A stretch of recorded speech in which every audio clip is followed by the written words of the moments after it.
भगवान श्री कृष्ण गीता के माध्यम से कर्म का उपदेश सारे संसार को देते हैं। भगवान कहते हैं कि कर्म करो, फल की चिंता मत करो, फल से इतनी आसक्ति मत रखो, इतनी अटैचमेंट मत रखो कि तुम्हारी ज़िंदगी में दुख आ जाए। जिसे आनंद के साथ जीवन को जीना है, जिसे खुशी के साथ जीवन को जीना है, उसे अपने कर्म पर ध्यान देना चाहिए, ना कि वे ये चिंता करे कि फल कब मिलेगा, अच्छा रिज़ल्ट कब आएगा, कब मुझे इसका फल मिल जाएगा, कब मैं फेमस हो जाऊंगा, कब मेरे पास धन आ जाएगा, कब लोग मेरी वाह करने लग जाएंगे। इस तरह की जो चिंता में पड़ गया, वो व्यक्ति कभी खुश नहीं रह सकता। उसको सदैव यही लगेगा कि मंजिल कब मिलेगी, तो मंजिल की टेंशन में रहता है और कर्म भी ठीक से नहीं कर पाता है। तो भगवान श्री कृष्ण अर्जुन के विषाद को सुनने के बाद उसे कर्म का मार्ग बता रहे हैं। सांख्य योग के अंदर भगवान ने उसे सांख्य दृष्टि से और योग दृष्टि दोनों से ही समझाने की कोशिश की है।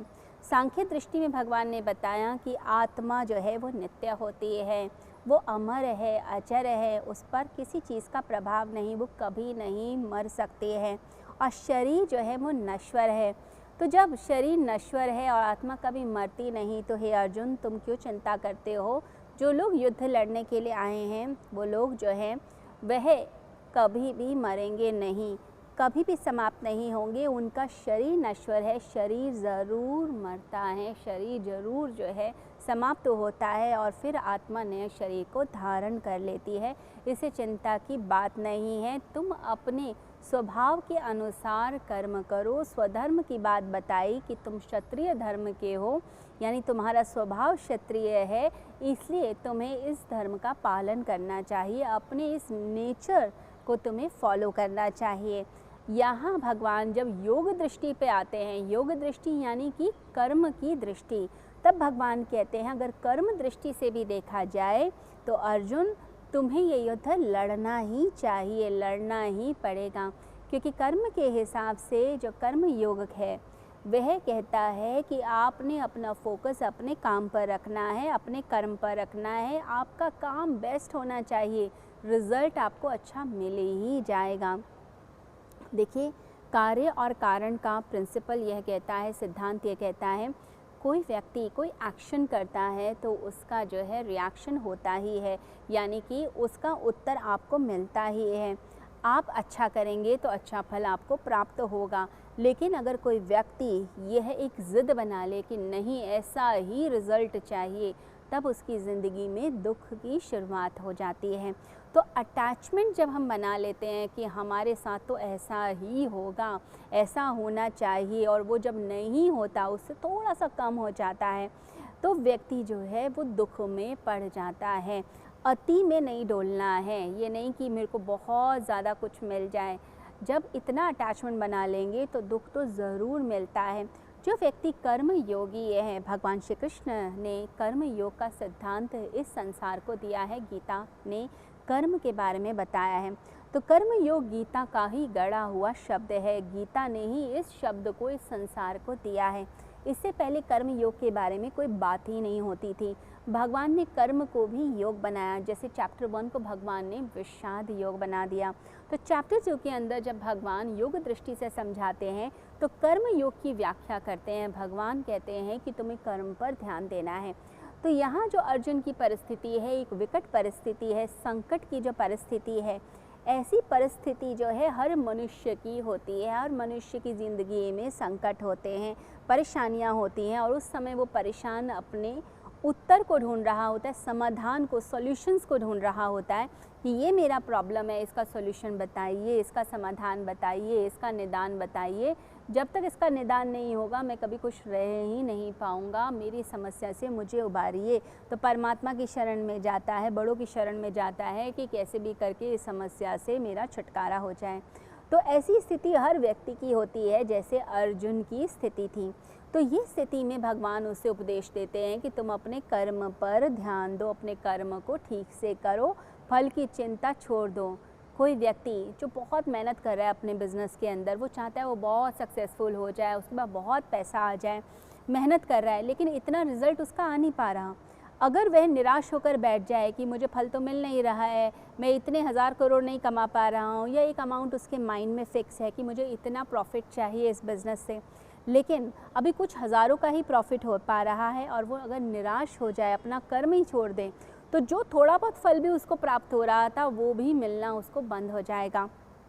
तो घर के बड़े यही कहते हैं कि बेटा अच्छे से मेहनत करो, इस समय जितनी मेहनत कर लोगे उतनी जल्दी तुम सक्सेसफुल हो जाओगे। अगर बहुत जल्दी रिज़ल्ट चाहोगे कि तुम्हें एकदम से मुनाफा हो जाए बिज़नेस के अंदर, तुम्हारे दोस्तों को हो गया, अब तुम्हें भी होना चाहिए, अगर इस तरह से चलोगे तो फिर तुम्हारे लिए मुश्किल है। हर व्यक्ति की परिस्थितियाँ अलग होती हैं, हर व्यक्ति की सिचुएशन अलग होती है, तो इसीलिए जो है आपको मेहनत करनी चाहिए। और अगर वो बच्चा जो है अपने बड़ों की बात मानता है, मेहनत करता जाता है, लगन के साथ लगता है और साल 2 साल अपने बिज़नेस पे ढंग से मेहनत कर लेता है, सारे बिज़नेस के ट्रिक्स सीखता है, अलग अलग जगह जाकर कॉन्फ्रेंसेस अटेंड करता है, जो इस फील्ड के एक्सपर्ट्स हैं उनसे भी ज्ञान प्राप्त करके फिर एक कड़ी मेहनत करता है, अच्छे से लगकर मेहनत करता है, तो वो व्यक्ति फिर कुछ टाइम के अंदर अपने आप ही सक्सेसफुल हो जाता है।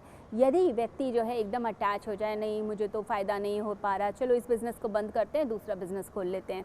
बहुत सारे लोगों की ये आदत होती है कि तुरंत बिज़नेस चेंज करेंगे, नौकरी बदल देते हैं, एक नौकरी में भी ढंग से टिकते नहीं हैं। अगर किसी जॉब में लगें, वहाँ पर साल 2 साल के अंदर ही वो बोर हो जाएंगे, जॉब चेंज कर लेंगे, किसी और जगह पहुँच जाएंगे इंटरव्यू देने के लिए, क्योंकि उन्हें लगता है कि मुझे तुरंत रिज़ल्ट मिले, मुझे ज़्यादा पैसे चाहिए, मुझे ज़्यादा सक्सेस चाहिए। इसके कारण वह जो है अपने काम को ठीक से करते नहीं हैं।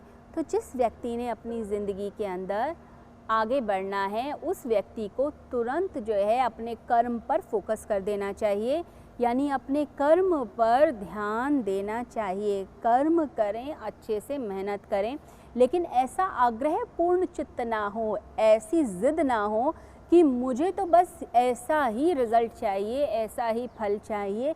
ये ज़िद जब हम पाल लेते हैं, वो ज़िद हमारे लिए हानिकारक हो जाती है। तो कर्म के बारे में 3 चीज़ें होती हैं। देखिए, जो तमोगुणी व्यक्ति होगा, यानी जो तामसिक है, आलसी है, उसकी अप्रोच क्या होगी? वो कहेगा कि मैं कर्म क्यों करूं? अगर मुझे फल ही नहीं मिलना तो मुझे कर्म करना क्यों है? मैं कर्म नहीं करूंगा।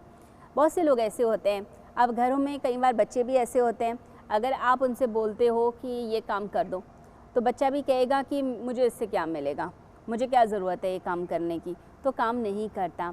कई बार हम और लोगों को देखते हैं, बिना पैसे के वो व्यक्ति काम ही करने को तैयार नहीं है, हिलने को ही तैयार नहीं है कि अगर मुझे फल मिलेगा तब मैं काम करूँगा, नहीं तो मुझे कुछ करना ही नहीं है, एक्स्ट्रा काम ही नहीं करना है। इसका मतलब है ये तामसिक अप्रोच है। अगर जब तक कोई लालच नहीं दिखाया जाएगा, व्यक्ति पत्थर की तरह एक जगह पड़ा हुआ है, हिलने को ही तैयार नहीं है, काम करने को ही तैयार नहीं है। बहुत सारे लोग कामचोर होते हैं, अपने ऑफिस के अंदर भी वो अपने कर्तव्य का पालन नहीं करते। अगर उनसे काम करने को कहा जाए तो वह काम करेंगे नहीं, काम चोरी करेंगे, जी चुराएंगे या आपके काम को बिगाड़ने की कोशिश करेंगे, क्योंकि उन्हें लगता है कि मुझे काम करना ही नहीं। काम करना उनके लिए सज़ा है, मज़ा नहीं है। योग क्या करता है? भगवान श्री कृष्ण का कर्म योग आपके काम को सज़ा नहीं, उसे मज़ा बना देता है, उसे इतना एक्साइटिंग बना देता है कि आपको लगता है कर्म करने में तो बड़ा ही आनंद आता है। परंतु तामसिक वृत्ति वाला कहेगा कि अगर मुझे फल नहीं मिलना मैं काम क्यों करूं? वो कुछ काम करना नहीं चाहेगा, कुछ नया सीखना नहीं चाहेगा। आप उसको सिखाना चाहें, आप उसे बताना चाहें, उसे लगेगा बस मेरे को ये काम करना है और मुझे घर जाना है। जैसे कर्म करना उसके लिए एक बहुत बड़ी मुसीबत है। ऐसे लोग टाइम पर आते नहीं हैं ऑफिस के अंदर, हमेशा लेट आएंगे, काम की चोरी करेंगे, टाइम की चोरी करेंगे, तो वह करना ही नहीं चाहते कर्म को। अब दूसरा तरीका क्या है? तो कर्म का जो सेकंड टाइप है वो रजोगुणी लोगों का होता है, जो कहते हैं मैं बड़ा मेहनती हूँ, मैं कर्म करूँगा पर फल पर मेरा पूरा अधिकार है। यानी वो पूरी मेहनत से कर्म करते हैं, पूरे उत्साह के साथ कर्म करते हैं, लेकिन उसके बाद अब जो उनकी मेहनत का फल है वो उन्हें मिलना ही चाहिए, उसके लिए फिर लड़ लेते हैं बुरी तरीके से। अगर आधा घंटा भी ओवर टाइम कर लिया तो उसके पैसे चाहिए मुझे, मैंने इतना काम करा है, 1 घंटा ओवर टाइम मिला है, अब उसको मिलना ही चाहिए। ओवर टाइम के पैसे मांगने लग जाते हैं, या मैं अगर ये एफ़र्ट करूँगा मुझे बदले में क्या मिलेगा। तो एक स्वार्थ की भावना आ जाती है कि मैंने मेहनत करी, अब उसका जो फल है, उसका जो रिज़ल्ट है, उस पर मेरा पूरा का पूरा अधिकार है। ऐसे लोग जो हैं झगड़े फसाद मचा देते हैं और वह इतनी ऊर्जा से भरे हुए होते हैं कि उन्हें हर चीज़ का रिज़ल्ट चाहिए, मेहनत का फल चाहिए। फल पर मेरा ही अधिकार है, मुझे ही क्रेडिट मिले, ये प्रोजेक्ट मैंने पास कराया है, ये प्रोजेक्ट मैंने बनाया है, तो इसकी एप्रिसिएशन मुझे ही मिलनी चाहिए, किसी और को ज़रा सा भी क्रेडिट ना मिले। तो ऐसी मानसिकता होती है जिसका रजोगुणी स्वभाव होता है। तीसरे तरह के जो कर्म का टाइप होता है वो होता है सतोगुणी, जिसकी चर्चा भगवान श्री कृष्ण कर रहे हैं।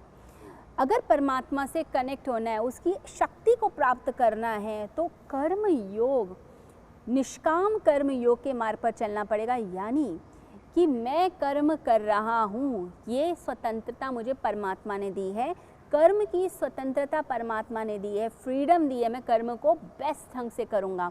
लेकिन जो फल मिलेगा उसे प्रसाद मानूंगा, उसे भगवान का आशीर्वाद मानूंगा। अगर वो मुझे ज़्यादा मिलता है तो उसके लिए थैंक्स करूँगा, आनंद से नाचूंगा। अगर थोड़ा कम मिलता है तो मैं यही सोचूंगा कि परमात्मा की यही इच्छा थी, क्योंकि फल तो हमेशा उनके हाथ में है।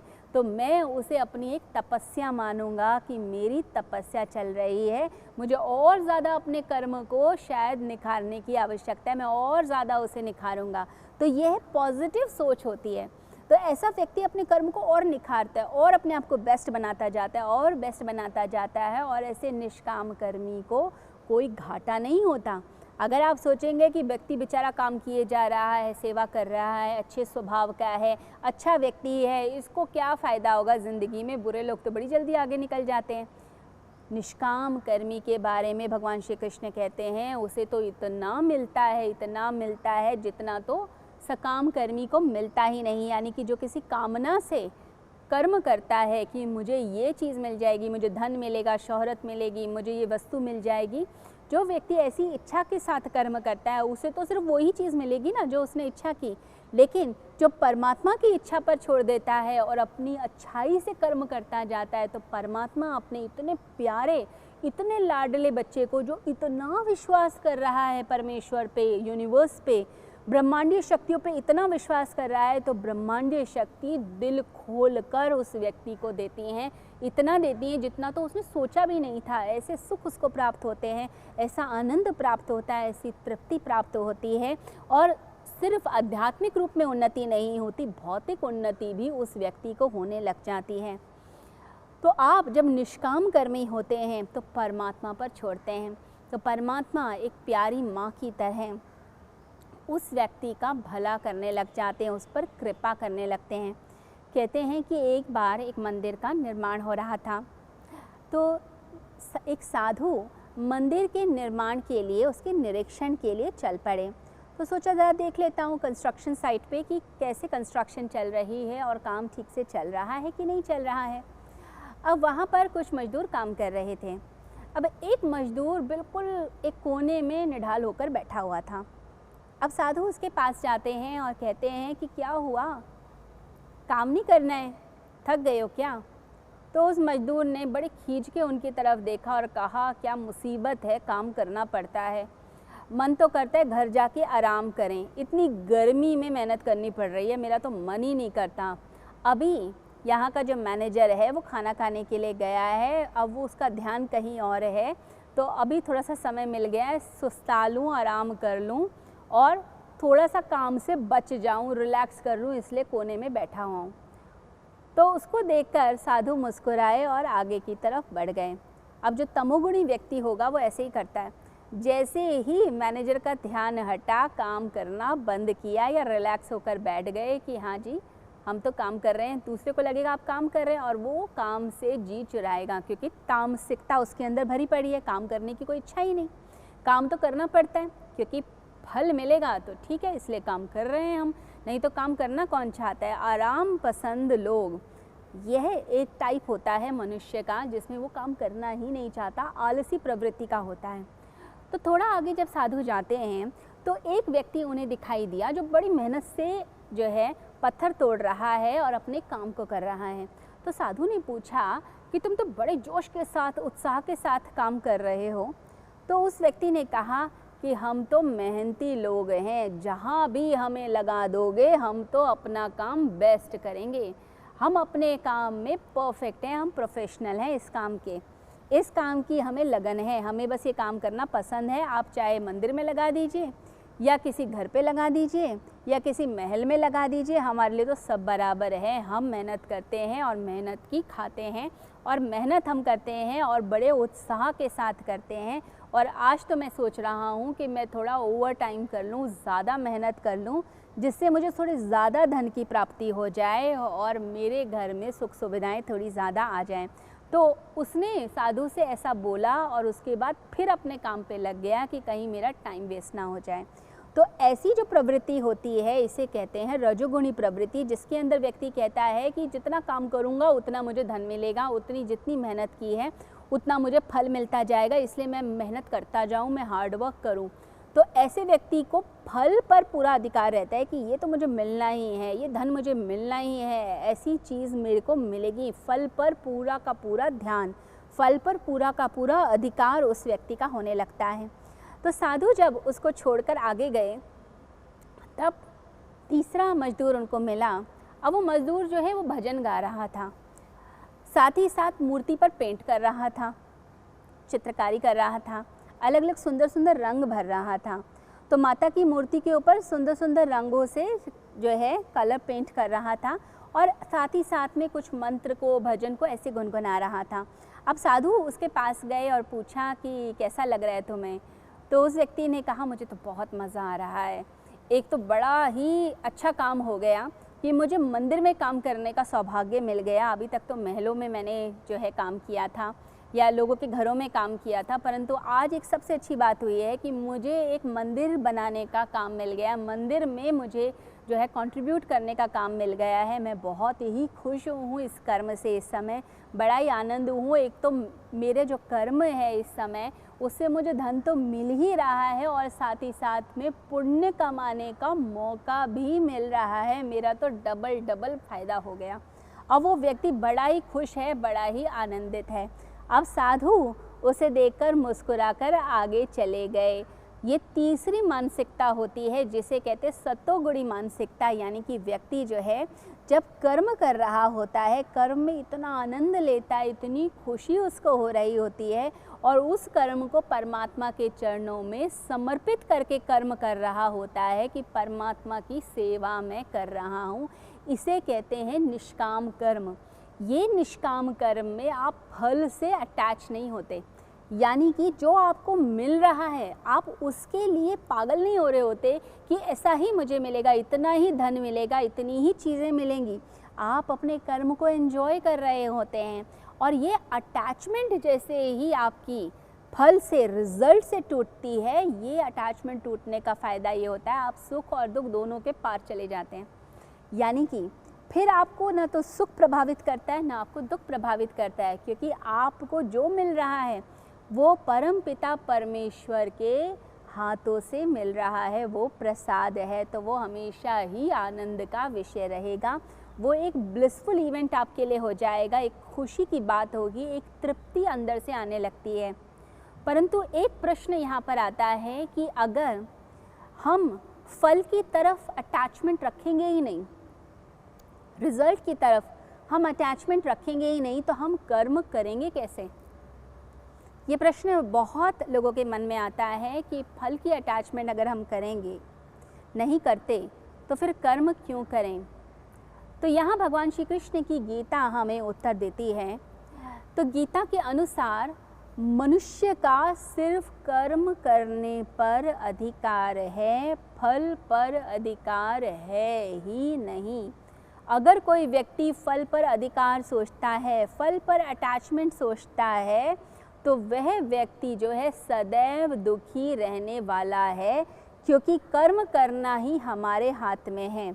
अगर कोई महिला एक सुंदर सी बगिया बना रही है, सुंदर सी बगिया, सुंदर सा घर का किचन गार्डन ही बना रही है, जिसमें तरह तरह के फूल लगाती है, तरह तरह के बीज लगा रही है और उन बीजों को उसमें पानी देती है, उसमें अच्छे से वह खाद डालती है। जब पौधे बड़े होने लगते हैं तो उसमें जो है फर्टिलाइज़र्स, पेस्टिसाइड्स सब डाले जाते हैं। उनका पूरा ध्यान रखा जाता है पौधों का कि खूबसूरत फूल आएंगे, खूबसूरत फल आएंगे, ये सोच कर लगाया जाता है। वेजिटेबल्स उगेंगी, ये सोचा जाता है। लेकिन वो कर्म तो अपनी तरफ से बेस्ट कर रही है, अपनी बगिया को सुंदर बनाने का प्रयास कर रही है। बेस्ट कर्म, बेस्ट खाद लाती है, बेस्ट बीज लाती है, बेस्ट फर्टिलाइज़र्स, पेस्टिसाइड, सब कुछ उसकी रक्षा भी कर रही है। लेकिन यह कोई पक्का नहीं है कि जैसा वो चाहती है, जैसा वो फल चाहती है, एग्जैक्टली वैसा हो जाए। कभी ऐसा हो सकता है कि कोई चूहा आ जाए या कोई जीव जंतु आकर उसके पौधे को नष्ट कर दें। ये भी हो सकता है कभी कोई बीज में घुन लग जाए। कभी ये हो सकता है कि तेज़ धूप के कारण पौधा जो है कुम्हला जाए, या कभी कोई पास का कोई व्यक्ति आकर उसकी बगिया को नष्ट कर दे, या बहुत ज़्यादा बारिश में उसकी जो गार्डन है, उसके पौधे हैं, वह जो है ख़राब हो जाएं।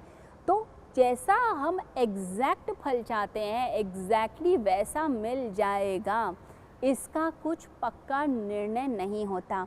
अगर कोई किसान खेती करता है और खेती करते हुए सोचे कि मैं इतने धन की प्राप्ति कर लूँगा खेती करके, फार्मिंग करके, तो वह व्यक्ति ये जो सोचता है, खेती कर रहा है, बीज भी डालता है, अपने पौधों का ध्यान भी रखता है, फसल की कटाई, हर चीज़ पर ध्यान रखता है, लेकिन कुछ पता नहीं प्रकृति का कि कभी बहुत ज़्यादा बारिश हो जाए, सूखा पड़ जाए, या फिर कोई जीव जंतु उसके खेती को नष्ट कर दें, या फिर अगर उसने बहुत पैदावार कर भी ली है लेकिन उसके बाद उस समय जैसे आलू की उसने खेती करी, इतने आलू हो गए मार्केट के अंदर कि जिस रेट पर वो चाहता था आलू को बेचना, अब वो रेट ही कम हो गया क्योंकि सबकी खेती इतनी ज़्यादा हो गई कि रेट कम हो गया। अब उस व्यक्ति का तो नुकसान हो गया, आलू उसे जो है बहुत सस्ते में बेचने पड़े। या कई बार हम टीवी पे देखते हैं ट्रक के ट्रक भरकर किसान जो है सड़क पर उठाकर आलू को फेंक देते हैं, या गोभी को फेंक देते हैं, या अपनी सारी वेजिटेबल्स को, या जो भी उन्होंने उगाया उसको फेंक रहे होते हैं, क्योंकि उसका कोई फ़ायदा नहीं होता है, उसका वो फल नहीं मिलता जैसा उन्होंने सोचा था। अगर कोई व्यक्ति इतना ज़्यादा अटैच हो जाता है उससे, तो कई बार ऐसा देखा जाता है कि बिज़नेस में नुकसान हो गया और व्यक्ति सुसाइड कर लेता है।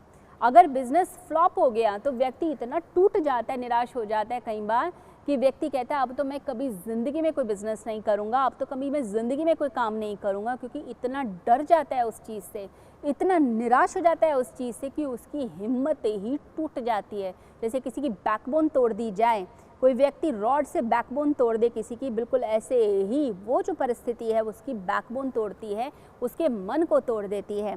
तो हम जब इतना अटैच हो जाते हैं फल से, तब हमें सिर्फ दुख मिलता है, हमें कभी सुख की प्राप्ति नहीं होती। तो हम सिर्फ कर्म करने के लिए स्वतंत्र हैं। अगर इस लॉजिक को हम समझ लें, रिज़ल्ट के लिए हम कभी भी स्वतंत्र नहीं हैं, उसके लिए हम पराधीन हैं, यानी कि वह जो ब्रह्मांड है वो निर्णय करता है। अनेक अनेक कारणों से फल हमारी तरफ आता है। कई बार हमने बहुत अच्छा किया है लेकिन दूसरा व्यक्ति बैठा है ना हमारा बुरा करने के लिए। आपने किसी से प्यार से बोला, दूसरे ने गाली दे दी, आपका तो दिमाग ही हिल गया, ये हुआ क्या मेरे साथ। तो लोग कुछ भी कर सकते हैं, हमने अच्छाई करी लेकिन बदले में बुराई मिल गई, ऐसा भी फल मिल जाता है।